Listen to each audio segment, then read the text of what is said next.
Right, so before we get started on our drawings, we need to change some settings to make sure that the orientation of the drawings are going to be appropriate for what we need. So just go up to your name and preferences in the top right hand corner, and you want to go down to one called drawing, and you just want to change, I'm not sure what yours will be by default, but you just want to change it to ISO and make sure yours are all the same as mine here. But the main one that you'll need to change is the projection angle, which is third angle. So it needs to be a third angle projection. And that's just about how it unfolds when we show the different drawing views or different sides. So you want to make sure that you have third angle projection turned on. You'll need to make sure that the standard is ISO. Right, so to get into the drawing template, we're just going to go new drawing from design. And it'll ask you what you want to create a drawing of. So currently it's got visible only. We'll just go full assembly. We have the option to turn things on and off once we're in there, but we'll go full assembly, A3, and just the default settings in here, ISO, millimeters, A3. Okay. You might have something like that pop up, just hit OK. Usually take a couple seconds for it to roll in, and there we go. Now, what it will give you to start with is a front view and a scale 1 to 5. Now, this is going to be tiny, so clearly we need to make it bigger. Now, if you click on the little 3 dots here, you can choose the scale you want it to be. Probably needs to be 1 to 1, which is full scale. So 1 to 2 would be half size, and 2 to 1 would be double size. So 1 to 1 is what you need. You'll also need to do probably a side view to start with. This is probably your best bet. And we're going to go this bottom right corner. Now you can always move this base view around wherever you want. That's okay. I'll hit this one here. Now, the style you use is sort of important. I'll just hit OK first, so we drop it in.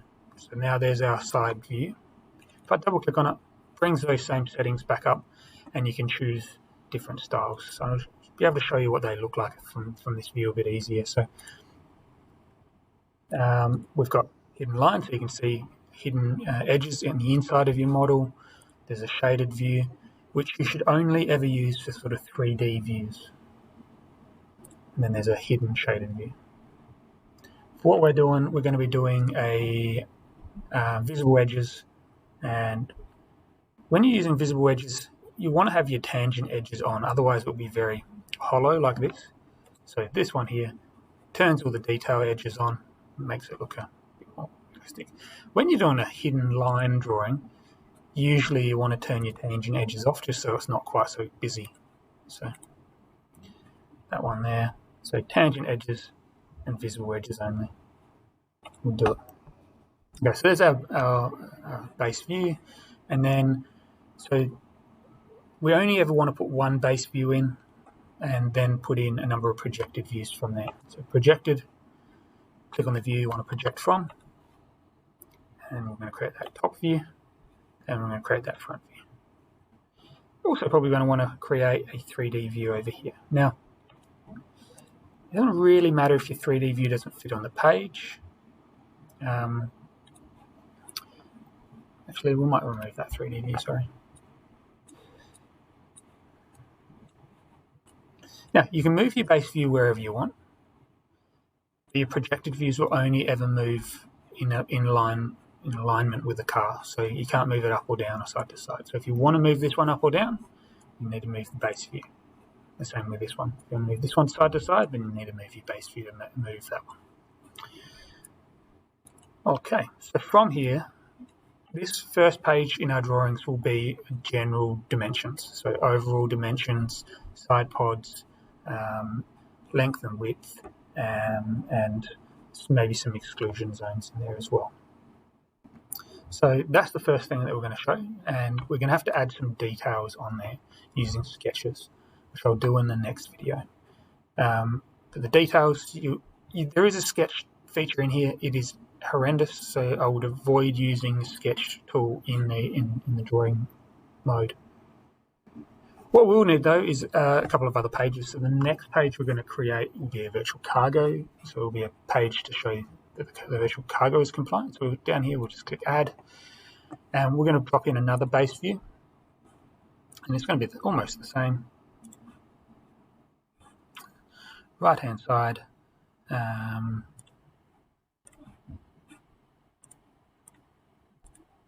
1-to-1. Now this one we will want to have as hidden line, so we can see our virtual cargo on the inside of the car there. Now we'll do our projected view from there. So we'll create the top and the front again.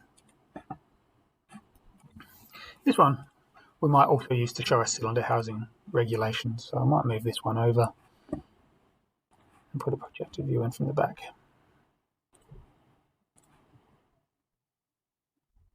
So that will be your hidden lines. And then our last set we're going to show is our wings.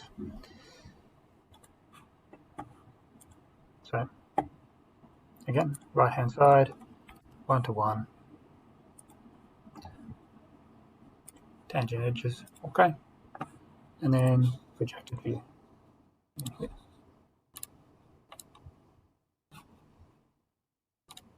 So you have 3 different drawings. One will be overall general dimensions, one will be your virtual cargo and cylinder housing, and the final one will be the